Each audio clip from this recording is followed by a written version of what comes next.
আজকের ভিডিওতে আমি জর্জ ওরওয়েলের লেখা একটি বিখ্যাত ডিস্টোপিয়ান উপন্যাস 1984 নিয়ে আলোচনা করব। 1949 সালে জর্জ ওরওয়েল এমন একটি পৃথিবীর কল্পনা করেছিলেন যেখানে কোনো বাক স্বাধীনতা নেই, যেখানে মানুষের সমস্ত কার্যকলাপ সরকার টেলিস্ক্রিনের মাধ্যমে প্রতিনিয়ত পর্যবেক্ষণ করছে এবং নিয়ন্ত্রণ করছে। প্রতিটি বাড়িতে, ঘরের মধ্যে টেলিস্ক্রিন বসানো রয়েছে এবং এই টেলিস্ক্রিনে কেবল সরকার দ্বারা প্রচারিত অনুষ্ঠান দেখানো হচ্ছে, ঘৃণামূলক মন্তব্য ছড়ানো হচ্ছে, যুদ্ধের উস্কানি দেওয়া হচ্ছে ও ঘরে কে কি করছে সেটাও দেখছে। শহরের প্রত্যেকটি দেয়ালে বিগ ব্রাদারের পোস্টার, big brother is watching you. ইতিহাসের স্বৈরাচারী লিডার হিটলার, স্ট্যালিন, মুসোলিনি, কম বেশি আমরা সকলেই তাদের নাম শুনেছি, যাদের অনুপ্রেরণায় ফ্যাসিবাদ, নাৎসিবাদ, একনায়কতন্ত্র এই ধরনের শব্দগুলো ইতিহাসের পাতায় কালো অক্ষরে লিপিবদ্ধ হয়েছিল।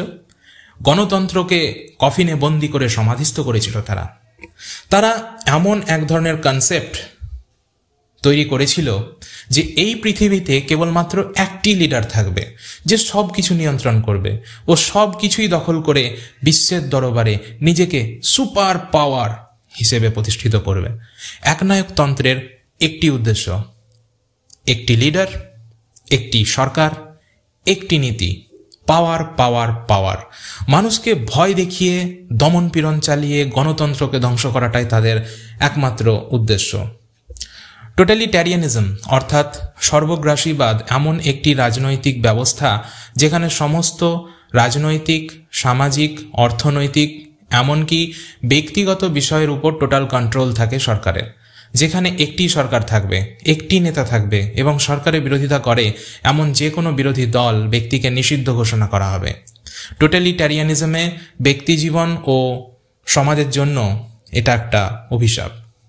এই যে আমরা সর্বগ্রাসীবাদ পড়ছি, টোটালিট্যারিয়ানিজম, এই যে একটি কনসেপ্ট, একটি ধারণা, এই ধারণাটা কিন্তু মারাত্মক প্রত্যেকটি নাগরিকের জন্য। এটি ব্যক্তিজীবন এবং সমাজের জন্য একটি বিশাল বড় একটি অভিশাপ, কারণ এখানে মানুষের স্বাধীনতার উপর হস্তক্ষেপ করা হয়। স্বাধীনতা ছাড়া মানুষ বাঁচতে পারে না। সর্বগ্রাসীবাদের বিরোধিতা করে জর্জ ওরওয়েল 1984 নোভেলটি রচনা করেন। 1984 এটি একটি শুধু নোভেল নয়, এটি একটি ওয়ার্নিং ফর ফিউচার। এটি একটি ভবিষ্যতের জন্য একটি ওয়ার্নিং, যেটি জর্জ ওরওয়েল তিনি সেই 1949 সালে এই নোভেলটিতে তিনি প্রকাশ করেছিলেন যে তিনি এমন এক পৃথিবীর কল্পনা করছেন যেখানে হয়তো অদূর ভবিষ্যতে যদি এই ধরনের পরিস্থিতি সৃষ্টি হয় যে টোটালিট্যারিয়ানিজম যদি আসে, তো সেটি কিন্তু মারাত্মক। একনায়কতন্ত্রে শুধু রাজনৈতিক নিয়ন্ত্রণ থাকে, কিন্তু টোটালিট্যারিয়ানিজমে ব্যক্তিগত বিশ্বাস ও দৈনন্দিন জীবনও নিয়ন্ত্রিত হয়। অর্থাৎ একনায়কতন্ত্র এবং টোটালিট্যারিয়ানিজমের মধ্যে একটু পার্থক্য আছে, কারণ টোটালিট্যারিয়ানিজমে ব্যক্তিগত বিশ্বাস আর দৈনন্দিন জীবনকেও কিন্তু নিয়ন্ত্রণ করা হয়। যদি তারা বলে যে 2 আর 2 যোগ করলে 5 হয়, তবে সেটি মানুষকে বিশ্বাস করতে হবে এবং মেনে নিতে হবে। এখানে কোনো রকম মানুষের লজিক্যাল থিঙ্কিংয়ের কোনো দাম নেই। আর এই ব্যবস্থা প্রায়ই সহিংসতা, দমনপীড়ন এবং আদর্শিক প্রোপাগান্ডার মাধ্যমে টিকে থাকে। টোটালিট্যারিয়ানিজম হলো একটি রাজনৈতিক ব্যবস্থা যেখানে রাষ্ট্র জনজীবন ও ব্যক্তিজীবনের প্রত্যেকটি দিক সম্পূর্ণভাবে নিয়ন্ত্রণ করে থাকে, আর সরকার সমস্ত ক্ষমতা কেন্দ্রীভূত করে এবং যে কোনো বিরোধিতা দমন করে। রাষ্ট্র সমগ্র জনগণের ওপর ঘরে ও বাইরে নজরদারি চালায় টেলিস্ক্রিনের মাধ্যমে। কেউই নজরদারি থেকে পালিয়ে বাঁচতে পারে না, কারণ বিগ ব্রাদার সব সময় দেখছে। জনগণকে প্রভাবিত করার জন্য সরকার মিথ্যা প্রচার, গুজব ছড়িয়ে মানুষকে বিভ্রান্ত করে এবং নিজের সমর্থক তৈরি করে। সত্যিকে মিথ্যা এবং মিথ্যাকে সত্যি বানিয়ে পরিবেশন করে। রাজনৈতিক স্বার্থ পূরণ করার জন্য তারা ইতিহাসকে বিকৃত করে, এমনকি ইতিহাসের সমস্ত বই পুড়িয়ে নতুন করে এক মিথ্যার ইতিহাস রচনা করে। বিগ ব্রাদারের বিরুদ্ধে যদি কেউ আওয়াজ তোলে, তাহলে তাকে রুম 101-এ নিয়ে যাওয়া হয় এবং তার উপর ভয়ঙ্কর অকথ্য অত্যাচার চালানো হয়, তার ব্রেন ওয়াশ করে দেওয়া হয় এবং তাকে এটা স্বীকার করানো হয় যে সে বিগ ব্রাদারকে ভালোবাসে। বিগ ব্রাদার শেখায় যে 2 আর 2 যোগ করলে 5 হয়, আর এটা বিশ্বাস করতে হবে। আর যদি কেউ বলে যে 2 আর 2 যোগ করলে 4 হয়, তাহলে তাকে ডান্ডা মেরে ঠান্ডা করে দেওয়া হবে। এবং ততক্ষণ তাকে মারা হবে যতক্ষণ না স্বীকার করছে যে 2 আর 2 যোগ করলে 5 হয়। অর্থাৎ এখানে মানুষের চিন্তা করার শক্তিকেও দমন করা হচ্ছে এবং মানুষের স্বাধীনতা নেই যে 2 আর 2 যোগ করলে 4 হয় এটা বলার। বিগ ব্রাদার যেটা শেখায় সেটাই ঠিক, আর এটা মানতে হবে। বিগ ব্রাদারের কথা মতন চলতে হবে, কারণ বিগ ব্রাদার তিনি শাসক দলের প্রধান লিডার এবং তার প্রচুর ক্ষমতা, তার বিরুদ্ধে কেউ কথা বলতে পারে না। ওশেনিয়া নামক এই কাল্পনিক নরক রাষ্ট্রে সেক্স করার উপরেও বিধিনিষেধ রয়েছে। সেক্স কেবলমাত্র বিবাহিত স্বামী স্ত্রীর মধ্যেই হবে, এছাড়া অন্য কোনো রকম সেক্স হবে না। শাসক দল ঠিক করে দেবে কার সঙ্গে কার বিয়ে হবে এবং কখন কখন সেক্স হবে, কারণ দলের অনুমতি ছাড়া কারো সেক্স করার অধিকার নেই। সমস্ত শক্তি, সমস্ত মন দলের কাজের দিকেই দিতে হবে। কেউ যদি সেক্স করার ব্যাপারে দলের নিয়ম ভঙ্গ করে, অর্থাৎ কোনো প্রেমিক প্রেমিকা যদি প্রেম করে, সেক্স করে, তাহলে তাকে পুলিশে ধরে এবং এই পুলিশ আসে মিনিস্ট্রি অফ লাভ থেকে এবং এই পুলিশ তাদের উপরে ভয়ঙ্কর অত্যাচার করে এবং ততক্ষণ অত্যাচার করতে থাকে যতক্ষণ পর্যন্ত না তাদের মাথা থেকে প্রেম ভালোবাসা না উড়ে যায়। দলের একটি লক্ষ্য যে সবাই বিগ ব্রাদারকে ভালোবাসো, বিগ ব্রাদার তোমাদের সকলের ভালো চায় এবং বিগ ব্রাদার তোমাদের নিজেদের লোক। সেক্স করা বাদ দিয়ে বিগ ব্রাদারকে ভালোবাসো। এতক্ষণ ধরে আমরা বিগ ব্রাদারের কথা শুনলাম, কিন্তু কে এই বিগ ব্রাদার? ওশেনিয়া নামক একটি কাল্পনিক রাষ্ট্র, আর এই রাষ্ট্রের রাষ্ট্রপ্রধান অর্থাৎ এই রাষ্ট্রের শাসক দলের প্রধান নেতা হলো বিগ ব্রাদার, মানে বড় ভাই। শহরের সর্বত্র বিগ ব্রাদারের বড় বড় poster, big brother is watching you. April মাসের একটি ঠান্ডা দিন, আর ঘড়িতে তখন 13টা বাজছিল। বন্ধুরা, তোমরা বুঝতেই পারছো 13টা বাজার অর্থ কি? আমরা জানি ঘড়িতে ম্যাক্সিমাম 12টা বাজে, কিন্তু এই কাল্পনিক রাষ্ট্রে 13টা বাজছে, তার মানে সামথিং ইজ রং। ঘটনার শুরুতে কাল্পনিক লন্ডন শহরকে দেখানো হয়। এই শহরে কোনো আনন্দ নেই, কোনো আরাম নেই, কোনো স্বস্তি নেই। এখানে কেবল অফিসিয়াল কথাবার্তা হয়। এখানে কোনো রকম মানুষের প্রতি মানুষের ভালোবাসা নেই, কোনো ফিলিংস নেই, কোনো ইমোশন নেই। কেউ কারো পরোয়া করে না, সবাই নিজের নিজের স্বার্থ নিয়ে ব্যস্ত। চারিদিকে দারিদ্রতা, খাবারের অভাব, সঠিক পানীয় জলের অভাব, নোংরা এবং মানুষ রোগগ্রস্ত। আর এই সমস্ত পরিস্থিতির জন্য দায়ী যুদ্ধ। যুদ্ধের ফলে অর্থনৈতিক ব্যবস্থা, সামাজিক ব্যবস্থা নষ্ট হয়ে গিয়েছে, বিভিন্ন বাড়িঘর নষ্ট হয়ে গিয়েছে। মাঝে মধ্যেই আকাশ থেকে রকেট বম পড়ছে, বাড়ির চারিদিকে হেলিকপ্টার উঠছে, মানুষের ওপর 24 ঘন্টা সরকার নজরদারি চালাচ্ছে। এই পৃথিবীতে কোনো প্রাণ নেই, সবাই অনেকটা যান্ত্রিক হয়ে গেছে, মনুষ্যত্ব মারা গেছে, সবাই কেবল বড় ভাইকে ভালোবাসে। এই শহরে মিডিল ক্লাস এবং লোয়ার ক্লাস মানে গরিবরা নিম্নমানের খাবার পাচ্ছে। প্রত্যেকের বাড়িতে টেলিস্ক্রিন বসানো আছে এবং এই টেলিস্ক্রিনে 24 ঘন্টা সরকারের কার্যকলাপ দেখানো হচ্ছে এবং একই সঙ্গে এই টেলিস্ক্রিনের মাধ্যমে মানুষের ওপর নজরদারি চালানো হচ্ছে। এই টেলিস্ক্রিন বন্ধ করার কোনো অনুমতি নেই। সরকারের বিরুদ্ধে এখানে কেউ কথা ভাবতেও পারে না, কারণ এখানে সরকার মানুষের চিন্তা ভাবনাকেও কন্ট্রোল করে। যে বা যারা সরকারের বিরোধিতা করার কথা ভাবে, জাস্ট ভাবে, তবে সেটি থট ক্রাইম, আর তাদেরকে থট পুলিশ এসে অ্যারেস্ট করে নিয়ে চলে যায়। এখানে কোনো বাক স্বাধীনতার অধিকার নেই। কেউ কিছু বললে তাকে রুম 101-এ নিয়ে যাওয়া হয় এবং তার উপর প্রচণ্ড অত্যাচার চালানো হয় এবং মগজ ধোলাই করে দেওয়া হয় এবং শেখানো হয় যে সে বিগ ব্রাদারকে ভালোবাসে। এখানে মিডিল ক্লাসকে প্রচণ্ড চাপের মধ্যে রাখা হয়, কারণ সরকার মনে করে যে এই মিডিল ক্লাস তারা ভবিষ্যতে বিদ্রোহ করতে পারে।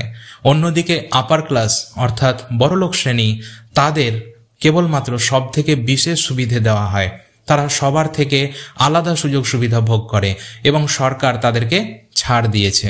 এবং এই আপার ক্লাস তারা পরিষ্কার জায়গায় বসবাস করে, তাদের বাড়িঘর অনেক বড় এবং পরিষ্কার পরিচ্ছন্ন, তারা ভালো খাবার খেতে পায় এবং তাদের বাড়িতে টেলিস্ক্রিন অফ করার অনুমতি আছে। তাহলে তারা চাইলেই টেলিস্ক্রিন বন্ধও করতে পারে এবং এটি কোনো অপরাধ নয়। তাদের বাড়িতে কাজের লোক আছে, তাদের নিজেদের গাড়ি আছে, এমনকি তাদের হেলিকপ্টারও আছে। কাল্পনিক রাষ্ট্র ওশেনিয়া, সেখানে কেবলমাত্র একটি দল আছে, একটি সরকার আছে, আর এই সরকারের হাতে সমস্ত ক্ষমতা আছে। এই সরকার সাধারণ জনগণকে পুরোপুরি নিয়ন্ত্রণ করে। প্রোপাগান্ডা ছড়ানো, ম্যানিপুলেট করা, ইতিহাসকে পুড়িয়ে ফেলা হলো তাদের কাজ। সাধারণ জনগণ বড়ই সহজ সরল সাদাসিধে হয় এবং তাদেরকে সরকার খুব সহজেই বোকা বানায়। গরিব মানুষ রাজনৈতিকভাবে সচেতন নয় এবং তাদের মধ্যে শিক্ষা নেই, অর্থ নেই, তাই খুব সহজেই তাদেরকে কন্ট্রোল করা যায়। প্রোপাগান্ডা ছড়িয়ে ম্যানিপুলেট করা হয়। চারিদিকে INGSOCর পোস্টার। এটি এই কাল্পনিক ওশেনিয়া রাষ্ট্রের শাসক দল এবং এই পার্টির প্রধান নেতা হলো বিগ ব্রাদার, মানে বড় ভাই। বিগ ব্রাদারের নেতৃত্বে এই সরকার শহরের প্রত্যেকটি অলিতে গলিতে, কর্মস্থলে, বাড়িতে টেলিস্ক্রিন ইনস্টল করেছে, যাতে করে 24 ঘন্টা মানুষের ওপর নজরদারি চালানো যায়, সরকারের বিরুদ্ধে যাতে কেউ আওয়াজ না তুলতে পারে। এছাড়াও শহরের সর্বত্র hidden microphone, hidden camera install করা আছে। এখানে মানুষের কোনো প্রাইভেসি নেই, মানুষ স্বাধীনভাবে 2-4টে কথাও বলতে পারে না। পার্টি তারা একটি নতুন অফিসিয়াল ল্যাঙ্গুয়েজ তৈরি করেছে, সেটিও পার্টির স্বার্থে, যেটির নাম হচ্ছে নিউজপিক। আর যারা সরকারের বিরুদ্ধে ভাববে তাদেরকে কন্ট্রোল করার জন্য, দমন করার জন্য আছে থট পুলিশ। কাল্পনিক রাষ্ট্র ওশেনিয়াতে বিগ ব্রাদারের নেতৃত্বে 4টি মিনিস্ট্রি আছে। 4টি মিনিস্ট্রির কোনো আলাদা আলাদা মিনিস্টার নেই। 4টি মিনিস্ট্রির হেড হচ্ছে বিগ ব্রাদার। 4টি মিনিস্ট্রির নাম হলো ministry of peace, ministry of truth, ministry of love আর মিনিস্ট্রি অফ প্লেন্টি। এই 4টি মিনিস্ট্রির নাম দেখে কোনো লাভ নেই, কারণ তাদের নামের সঙ্গে কাজের কোনো মিল নেই।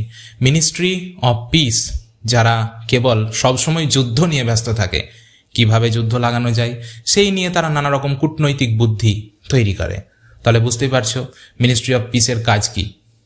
এরপরে আসি মিনিস্ট্রি অফ ট্রুথে। এই দপ্তরের প্রধান কাজ হচ্ছে মিথ্যা ইতিহাস রচনা করা, সত্যকে মিথ্যা বানানো আর মিথ্যাকে সত্য বানানো। এই দপ্তর নিউজ, এন্টারটেনমেন্ট এইসব নিয়ন্ত্রণ করে থাকে। এই দপ্তর ইতিহাসের সমস্ত বই পুড়িয়ে ফেলেছে এবং নতুন করে ইতিহাস রচনা করছে। এই ইতিহাস একটি মিথ্যার ইতিহাস। ইতিহাসকে ম্যানিপুলেট করা হচ্ছে এই দপ্তরের প্রধান কাজ। এছাড়াও লোয়ার ক্লাসকে, মানে গরিব শ্রেণীকে এন্টারটেন করার জন্য আছে অশ্লীল, যৌন উদ্দীপক গল্প। এই সমস্ত গল্প এই ডিপার্টমেন্ট ছাপায় এবং পর্নোগ্রাফিতে মানুষকে আসক্ত করে রাখে, এবং যাতে মানুষ বুঝতে না পারে যে তার শোষণ হচ্ছে, তার জন্যই এই সমস্ত কার্যকলাপ। তাহলে মিনিস্ট্রি অফ ট্রুথ এর কাজ হচ্ছে বিভিন্ন মিথ্যার ইতিহাস রচনা করা, সত্য ইতিহাসকে পাল্টে দেওয়া, সত্যকে মিথ্যা বানানো আর মিথ্যাকে সত্য বানানো, আর বিভিন্ন রকম অশ্লীল যৌন উদ্দীপক গল্প ছাপানো, পর্নোগ্রাফি এইসব তৈরি করা, যাতে করে গরিব মানুষকে এন্টারটেন করা যায় এবং গরিব মানুষ এইসব নিয়ে পাগল হয়ে থাকে, নেশায় মত্ত হয়ে থাকে এবং তারা বুঝতেই পারবে না যে তাদের শোষণ হচ্ছে। তো এই হচ্ছে ব্যাপার। This is amazing. Ministry of লাভ এর প্রধান কাজ হচ্ছে টর্চার করা, অর্থাৎ এই যে মিনিস্ট্রি অফ লাভ আছে এদের প্রধান কাজ হচ্ছে অত্যাচার করা। এই দপ্তরের আন্ডারে আছে থট পুলিশ, যারা প্রেম করবে তাদেরকে অ্যারেস্ট করা, জেলে বন্দি করা এবং রুম 101-এ নিয়ে গিয়ে ব্রেন ওয়াশ করা এবং তাদেরকে শিখিয়ে দেওয়া যে প্রেম, ভালোবাসা, সেক্স এগুলো বাদ দিয়ে সমস্ত মন, সমস্ত শক্তি দলের উপর দেওয়ার জন্য। কারণ বিগ ব্রাদার তোমাদের নিজের লোক, বড় ভাই তোমাদের সবাইকে ভালোবাসে। এই দপ্তর ঠিক করে দেয় কার সঙ্গে কার বিয়ে হবে, কখন কখন সেক্স করা হবে এবং কেবলমাত্র বিবাহিত দম্পতিদের মধ্যেই সেক্স হবে, এছাড়া অন্য কোনো রকম সেক্স হবে না। সেক্সটাকে এনজয় করার মতো প্রাইভেসি নেই, কারণ বিগ ব্রাদার সব সময় নজরদারি চালাচ্ছে। মিনিস্ট্রি অফ প্লেন্টি, এই দপ্তর খাদ্য, রেশন, জিনিসপত্র এই সব নিয়ে ডিল করে থাকে। এই দপ্তরের হাতে খাদ্যের সম্পূর্ণ দায়িত্ব আছে, কিন্তু মজার কথা সাধারণ মানুষ ঠিকঠাক খেতে পাচ্ছে না, নিম্নমানের খাবার পাচ্ছে, গরিব অবস্থায় দিন কাটাচ্ছে।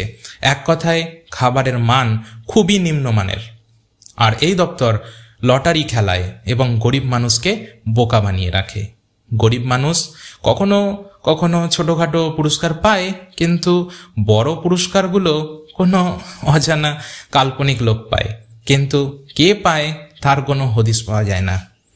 বেচারা গরিব মানুষেরা লটারি এবং পর্নোগ্রাফির নেশাগ্রস্ত হয়ে পড়ে থাকে এবং তাদের মধ্যে কোনো রাজনৈতিক সচেতনতা নেই।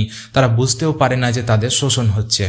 পিরামিড আকৃতির সরকারি ভবন থেকে সরকার সব কিছু পরিচালনা করে এবং তাদের 3টে স্লোগানগুলো হলো ওয়ার ইজ পিস অর্থাৎ যুদ্ধই শান্তি, ফ্রিডম ইজ স্লেভারি স্বাধীনতা মানে দাসত্ব, ইগনোরেন্স ইজ স্ট্রেংথ মানে অজ্ঞতাই শক্তি।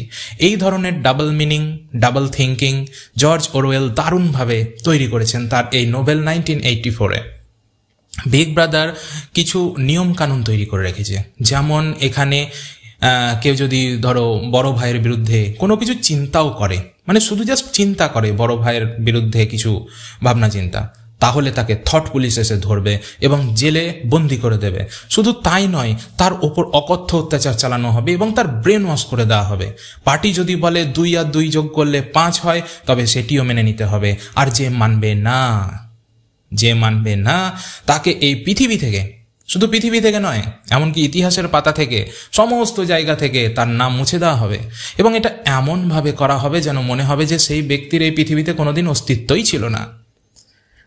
কারো মুখের অভিব্যক্তি দেখে যদি মনে হয় যে সে নার্ভাস বা তার মধ্যে অ্যাংজাইটি রয়েছে এবং সে বিড়বিড় করে নিজের মনেই কথা বলছে, তবে এটি একটি অপরাধ। এটিকে বলা হয় ফেস ক্রাইম। এখানে সেক্স করাটাও ক্রাইম, কারণ কার মধ্যে সেক্স হবে, কখন সেক্স হবে, সব কিছুই দল ঠিক করে দেবে। নিজের ইচ্ছে মতন সেক্সটাকেও এনজয় করার মতন প্রাইভেসি নেই। শহরের চারিদিকে একটি পোস্টার দেখা যাচ্ছে, কেবলমাত্র শহরের চারিদিকে একটি poster, big brother is watching you. Big brother মানে বড় ভাই তোমাকে দেখছে, শুধু দেখছেই নয়, তোমার সমস্ত কার্যকলাপ কন্ট্রোল করছে। তোমার বাড়িতেও বিগ ব্রাদার বসে আছে, টেলিস্ক্রিনের মাধ্যমে তোমাকে সব সময় দেখছে। তুমি কি করছো, তুমি কি খাচ্ছ, তুমি কি কথা বলছো, সব কিছুই বিগ ব্রাদারের নজরে। বিগ ব্রাদারের নজরদারি থেকে কেউ বাঁচতে পারে না। এই বিগ ব্রাদারের বড় বড় মোচ আছে। এই কাল্পনিক রাষ্ট্রে কেউ কারোর সঙ্গে কথা বলে না, কেউ কারো মনের কথা কাউকে বলতে পারে না। কিন্তু মানুষ যদি তার নিজের মনের কথা ডায়েরিতে লিপিবদ্ধ করার কথা ভাবে এবং ডায়েরি লেখে, তো সেটিও একটি অপরাধ এবং তার জন্য ভয়ঙ্কর শাস্তি আছে। ডায়েরি লেখা এখানে অন্যায়। সত্য কথা বলা যাবে না, বললেই ডান্ডা মেরে ঠান্ডা করে দেওয়া হবে। টেলিস্ক্রিন কখনোই বন্ধ করা যাবে না, যে বন্ধ করবে তার শাস্তি হবে। আর পার্টিকে ঘৃণা করা যাবে না। বিগ ব্রাদার তোমাদের নিজেদের লোক, বিগ ব্রাদারকে তোমরা ভালোবাসো, এটিই হচ্ছে দলের নীতি। 1984 জর্জ ওরওয়েল রচিত একটি ডিস্টোপিয়ান উপন্যাস। আজকের এই ভিডিওতে আমরা এই উপন্যাসটির কাহিনী নিয়ে আলোচনা করব। ওশেনিয়া একটি কাল্পনিক দেশ এবং লন্ডন শহরকে এখানে একটি হতাশার শহর হিসেবে দেখানো হয়, যেখানে চারিদিকে দারিদ্রতা, অনাহার, পর্যাপ্ত পানীয় জলের অভাব এবং চারিদিকে অসুখ। গল্পটি শুরু হয় এইভাবে। এপ্রিল মাসের একটি ঠান্ডা ঝলমলে দিন এবং ঘড়িতে তখন 13টা বাজে।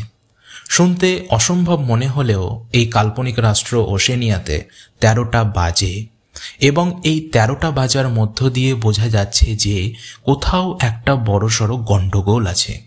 গণ্ডগোলটা কোথায় সেটা তোমরা এই নোভেলটি পড়লেই বুঝতে পারবে। গল্পের শুরুতে আমরা আমাদের গল্পের হিরোকে দেখতে পাই। আমাদের গল্পের এই হিরোর নাম উইনস্টন স্মিথ এবং তার বয়স 39 বছর। এই শহরের শাসক দলের একজন আউটার পার্টি মেম্বার হিসেবে কাজ করে। তার ঘরের দেয়ালে একটি বড় পোস্টারে একটি বড় বড় মোচওয়ালা একটি মানুষের ছবি, আর তার নিচে লেখা big brother is watching you, মানে বড় ভাই তোমাকে দেখছে। এই কাল্পনিক শহরে সে মিনিস্ট্রি অফ ট্রুথ এ কাজ করে। এখানে সে একজন ক্লার্ক হিসেবে কাজ করে। তার কাজ হচ্ছে ইতিহাসকে নষ্ট করা, কারণ এই কাল্পনিক রাষ্ট্রের প্রধান নেতা বিগ ব্রাদার মানে বড় ভাই, সে আদেশ দিয়েছে সমস্ত ইতিহাস বইকে পুড়িয়ে দাও এবং সে দলের কথা মতন নতুন করে এক মিথ্যের ইতিহাস লিখছে। কিন্তু এই সব কাজ করতে তাকে একদম ভালো লাগে না, যেমন ইতিহাসকে ম্যানিপুলেট করা, মিথ্যা তথ্য অ্যাড করা, এইসব। সরকারের বিরোধিতা করে এমন যে কোনো ব্যক্তিকে এই দল পৃথিবী থেকে, এমনকি ইতিহাস থেকেও তার নাম মুছে দেয় এবং তাকে আনপারসন ঘোষণা করে। এবং এই কাজটি এতটা স্মুথভাবে করা হয় যে মনে হয় যেন সেই ধরনের মানুষের এই পৃথিবীতে কোনোদিন অস্তিত্বই ছিল না। উইনস্টন স্মিথ সে দলকে মনে মনে ঘৃণা করে, কিন্তু প্রকাশ্যে কিচ্ছু বলতে পারে না। সে প্রচণ্ড চিন্তিত, তার কপালে ভাঁজ, কারণ সে মনে মনে দলকে অপছন্দ করলেও তার মনের চিন্তাভাবনা অকপটে কাউকে ব্যক্ত করতে পারে না, কারণ এখানে কেউ কাউকে বিশ্বাস করে না, সবাই নিজের নিজের কাজ নিয়ে ব্যস্ত। কিন্তু এই মৃত শহরে একমাত্র আমাদের গল্পের হিরো উইনস্টন স্মিথ সে একটু আলাদা ধরনের, সে একটু অন্যরকম চিন্তাভাবনা করে। তার চিন্তাভাবনার সঙ্গে অন্য কারও মিল নেই। সে নিজে দলের বিরুদ্ধে বিদ্রোহ ঘোষণার কথা ভাবতে থাকে, কিন্তু সে একাই দলের বিরুদ্ধে কি করে লড়াই করতে পারে, কারণ বিগ ব্রাদারের দল বিশাল শক্তিশালী দল, আর এখানে সরকারের বিরুদ্ধে কেউ একটি কথাও বলতে পারে না। একদিন সে লুকিয়ে একটি পুরনো ভাঙাচোরা দোকান থেকে একটি ডায়েরি কিনে নিয়ে আসে। এখানে বলে রাখি যে এখানে পার্সোনাল ডায়েরি রাখা অত্যন্ত অন্যায় কাজ, তাই সে চুপি চুপি ডায়েরিটি কিনে আনে এবং একটি জায়গায় লুকিয়ে রাখে, টেলিস্ক্রিনের নজরদারির আওতার বাইরে। এখানে একটি জিনিস বলে রাখা প্রয়োজন যে প্রত্যেকটি বাড়িতে বড় বড় টেলিস্ক্রিন বসানো আছে। এই টেলিস্ক্রিন 24 ঘন্টা চালু থাকে এবং এই টেলিস্ক্রিনে সরকারের কার্যকলাপ দেখানো হয় আর নজরদারি চালানো হয়, অনেকটা মনে করো সিসিটিভির মতন। যে ভাঙাচোরা দোকান থেকে উইনস্টন স্মিথ এই ডায়েরিটি কিনেছিল, সেই ভাঙাচোরা দোকানটির মালিক হচ্ছে মিস্টার চ্যারিংটন। এই নামটা তোমরা ভালোভাবে মনে রাখো, মিস্টার চ্যারিংটন। যে ভাঙাচোরা দোকান থেকে এই উইনস্টন স্মিথ ডায়েরি কিনেছিল, সেই ভাঙাচোরা দোকানটির মালিক হচ্ছে মিস্টার চ্যারিংটন। ডায়েরিতে সে তার নিজের ফিলিংস, ইমোশন, দলের প্রতি তার চিন্তা ভাবনা লিখতে থাকে। মানুষ ডায়েরিতে না বলা কথাগুলোই তো লেখে। ডায়েরিতে সে বড় ভাই এবং পার্টির সমালোচনা করে এবং এই ডায়েরিটিকে খুব সযত্নে লুকিয়ে রাখে। এই ডায়েরি এই মৃত শহরে তাকে বাঁচিয়ে রাখে, কারণ সত্য কথা না বললে, না লিখলে শরীর ও মন দুটোই খারাপ করে। উইনস্টন স্মিথ সে মিনিস্ট্রি অব ট্রুথে কাজ করত এবং সেই একই দপ্তরে কাজ করত একটি মেয়ে, যে মেয়েটির কালো চুল ছিল এবং তাকে কালো চুলওয়ালা মেয়ে নাম দেওয়া হয়। পরবর্তীতে আমরা তার নাম জানতে পারি যে তার নাম হচ্ছে জুলিয়া। এই জুলিয়া হচ্ছে আমাদের গল্পের নায়িকা। জুলিয়া একটি ইয়াং ওম্যান এবং সে দলের হয়ে কাজ করে, কিন্তু সে দলের মধ্য থেকেও ছোটোখাটো দলের বিরুদ্ধে ইল্লিগাল কাজ করে থাকে এবং এই কাজ করতে তাকে খুব মজা লাগে। স্মিথ জুলিয়াকে দেখে এবং তাকে তার ভালো লাগে, কিন্তু এই জুলিয়াকে সে সন্দেহ করে যে সে হয়তো একটা স্পাই বা সরকারের এজেন্ট, অর্থাৎ গুপ্তচর। এই জন্য সে তাকে ঘৃণা করতে শুরু করে। গল্পের হিরো স্মিথ সে একদিন একটি পতিতালয়ে যায় এবং সেখানে একটি বৃদ্ধা প্রস্টিটিউটের সঙ্গে যৌনতায় লিপ্ত হয়। এরপর টেলিস্ক্রিনের আওতার বাইরে একদিন একটি ভিড় জায়গায় জুলিয়া স্মিথকে একটি কাগজের টুকরো দেয়, আর তাতে লেখা ছিল আই লাভ ইউ। অর্থাৎ এই জুলিয়া সেও স্মিথকে পছন্দ করে, কিন্তু স্মিথ ভেবেছিল যে এই জুলিয়া সে হয়তো সরকারের একজন গুপ্তচর, কিন্তু পরবর্তীতে তাদের মধ্যে আলাপ হয় এবং জানতে পারে যে জুলিয়া সেও কিন্তু দলকে পছন্দ করে না। স্মিথ এবং জুলিয়া তাদের দুজনের চিন্তাভাবনা একই রকম, তো তারা দুজন মিলে দলের বিরুদ্ধে বিরোধিতা করার কথা ভাবে। কিন্তু জুলিয়া বলে যে তুমি যেটা ভাবছো এটা অসম্ভব ব্যাপার। জুলিয়া তাকে বলে যে আমিও দলকে পছন্দ করি না এবং দলের মধ্যে থেকে দলের বিরোধিতা করার জন্য ছোটোখাটো কাজ করে থাকি এবং এগুলো করে মজা পাই এবং আমাকে কেউ ধরতেও পারে না। কিন্তু স্মিথ এখানে অনেক বড় বিদ্রোহের কথা বলছে, যেটি ভয়ঙ্কর ব্যাপার। একদিন স্মিথ এবং জুলিয়া তারা একটি নির্জন জায়গায় গাছের নিচে বসে একটু একান্তে সময় কাটাচ্ছিল, যেখানে কোনো রকম টেলিস্ক্রিন ছিল না। তারপরে জুলিয়া জানায় যে সে অনেকজনের সাথে সেক্স করেছে এবং দলের মধ্যে যারা কাজ করে তাদের সঙ্গেই এই কাজগুলো করেছে। এক্ষেত্রে বলে রাখি যে এখানে অবিবাহিত ছেলে মেয়ের মধ্যে সেক্স করাটা অন্যায়, এটা দলের বিরুদ্ধে। এই ধরনের ছোটোখাটো কাজ করে জুলিয়া দলের নিয়মকে ভাঙে এবং এরপরে স্মিথ বলে যে তুমি কতজনের সঙ্গে শুয়েছো বা সেক্স করেছো তাতে আমার কোনো সমস্যা নেই, আমি তোমাকে ভালোবাসি। এবং তারা সেখানে একটি গাছের তলায় সেক্স করে এবং তারা ঘুমিয়ে পড়ে। এটা বিগ ব্রাদারের নিয়ম অনুযায়ী একটি বিশাল অন্যায় কাজ তারা করে ফেলল। এই বিগ ব্রাদারের রাষ্ট্রে তাদের এই প্রেমের কাহিনী একটি নিষিদ্ধ প্রেমের কাহিনী। তারা লুকিয়ে লুকিয়ে প্রেম করতে থাকে। একদিন উইনস্টন স্মিথ তার বন্ধু ওব্রায়ানের সঙ্গে দেখা করে। ওব্রায়ান সে ইনার পার্টির একজন উচ্চপদস্থ কর্মচারী ছিল। তাকে সে তার মনের কথাগুলো বলে যে সে দলের বিরুদ্ধে বিদ্রোহ করতে চাইছে। ওব্রায়ান সে স্মিথকে জানায় যে সেও পার্টিকে পছন্দ করে না এবং সে ব্রাদারহুডের সঙ্গে যুক্ত। ব্রাদারহুড হচ্ছে এই রাষ্ট্রের বিরোধী দল আর এই দলের নেতা হচ্ছে ইম্যানুয়েল গোল্ডস্টিন। স্মিথ ওব্রায়ানকে বিশ্বাস করে। একদিন ওব্রায়ান উইনস্টনকে ও তার প্রেমিকা জুলিয়াকে তার ফ্ল্যাটে ডাকে এবং তারা তিনজন মিলে আলোচনা করে। ওব্রায়ান তাকে একটি বই দেয়, যে বইটি লিখেছে বিরোধী দল ব্রাদারহুডের নেতা ইম্যানুয়েল গোল্ডস্টিন। এই বইটিতে পার্টির সম্পর্কে অনেক তথ্য সে জানতে পারে এবং সে এই বইটি পড়ে বোঝার চেষ্টা করে যে এই পার্টি এতটা ক্ষমতা কিভাবে মেনটেন করে।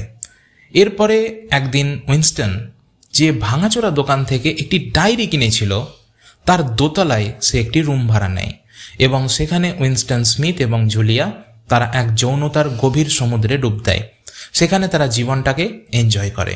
তাদের এই প্রেম যৌনতা বিগ ব্রাদারের চোখের আড়ালে চলতে থাকে।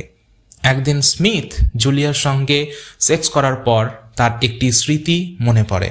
তার মনে পড়ে তার পরিবারের কথা, যে তার পরিবার 1950 সালের সিভিল ওয়ারে কিভাবে অদৃশ্য হয়ে গিয়েছিল এবং সে আরও স্মরণ করে যে তার একটি স্ত্রী ছিল যার নাম ক্যাথরিন। তার সঙ্গে তার সম্পর্কটা কেমন ছিল?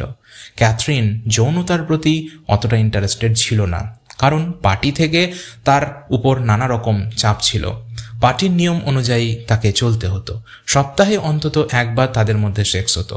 পরবর্তীতে জানতে পারা যায় যে ক্যাথরিনের কোনো সন্তান হবে না, সেই জন্য তারা আলাদা থাকতে শুরু করে। এ রাষ্ট্রে ডিভোর্স অ্যালাউড নয় এবং সে এটাও স্মরণ করে যে কিভাবে ক্যাথরিনকে সে হত্যা করার চেষ্টা করেছিল কিন্তু পারেনি এবং সে এটা নিয়ে খুব আফসোস করে। একদিন সেই ভাড়া বাড়িতে উইনস্টন এবং জুলিয়া সেক্স করছিল এবং সেই বাড়িতে হঠাৎ করে পুলিশ আসে এবং এই পুলিশ এসেছিল মিনিস্ট্রি অফ লাভ থেকে। স্মিথ এবং জুলিয়া তারা দলের বিরুদ্ধে বিদ্রোহ করার কথা ভেবেছিল এবং তাদের এই চিন্তাভাবনার কথা, আমি আবারও বলছি, তাদের এই যে চিন্তাভাবনা দলের বিরুদ্ধে যে বিদ্রোহ ঘোষণা করার যে চিন্তাভাবনা, এই কথাগুলো থট পুলিশ জেনে যায়। এখানে মানুষের চিন্তা ভাবনাকেও কন্ট্রোল করা হয়। তারা নিষিদ্ধভাবে যে যৌনতায় লিপ্ত হয়েছে এটি একটি বিশাল অপরাধ এবং মিনিস্ট্রি অফ লাভ থেকে পুলিশ এসে তাদের দুজনকে ধরে নিয়ে যায়, তাদের দুজনকে আলাদা করে দেওয়া হয়। গ্রেপ্তারের আগের মুহূর্তে জুলিয়া বলে যে এই পুলিশ আমাদের শরীরকে মেরে কষ্ট দিতে পারে, কিন্তু আমাদের চিন্তা, আমাদের ফিলিংস, আমাদের ইমোশনকে কন্ট্রোল করতে পারে না।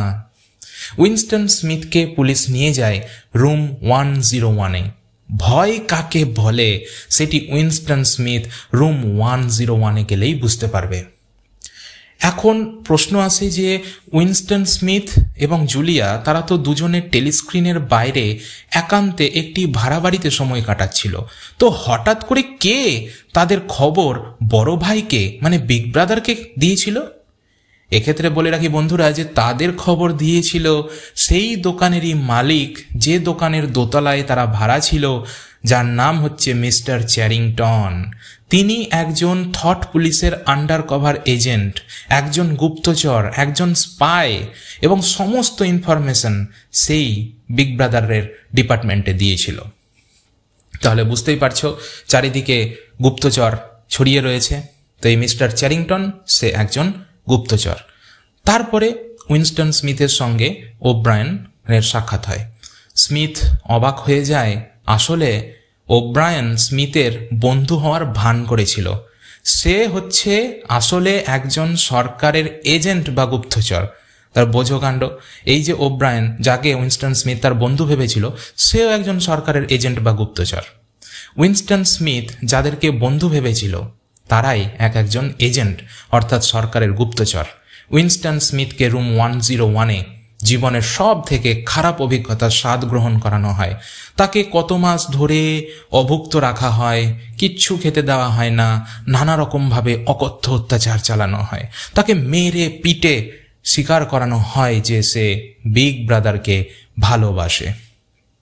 ওব্রায়েন তাকে বলে যে ব্রাদারহুড নামে কোনো বিরোধী দল এই রাষ্ট্রে নেই, আর গোল্ডস্টিনের যে বই তোমাকে আমি দিয়েছিলাম সেই বইটি আমি লিখেছি এবং দলের আরও অন্যান্য সদস্যরা লিখেছে।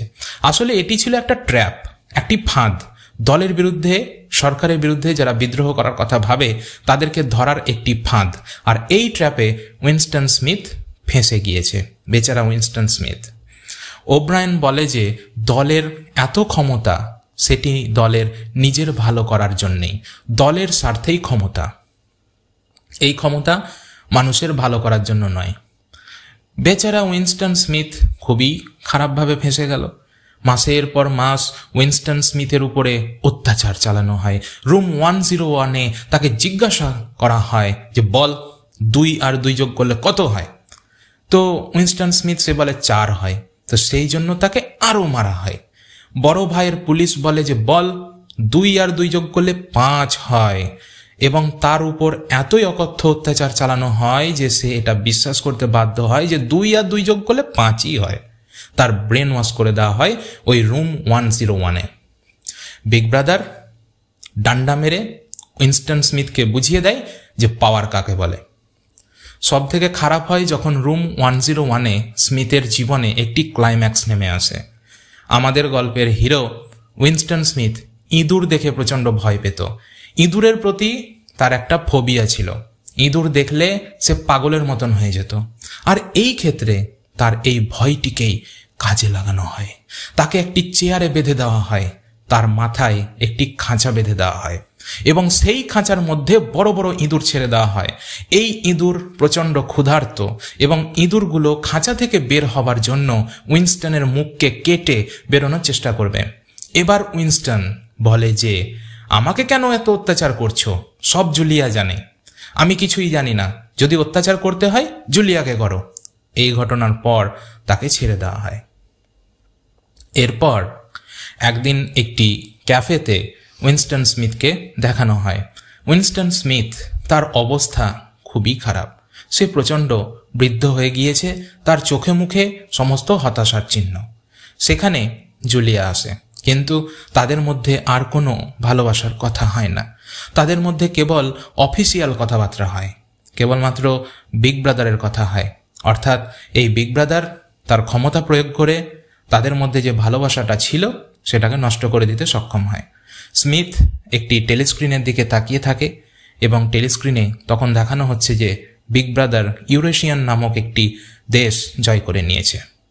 উইনস্টন স্মিথ স্বীকার করে যে সে বিগ ব্রাদারকে ভালোবাসে এবং এই বিগ ব্রাদার তাদের ভালো চায় এবং এই বিগ ব্রাদার তাদের নিজেদের লোক, এবং এইভাবেই এই গল্পটি শেষ হয়ে যায়।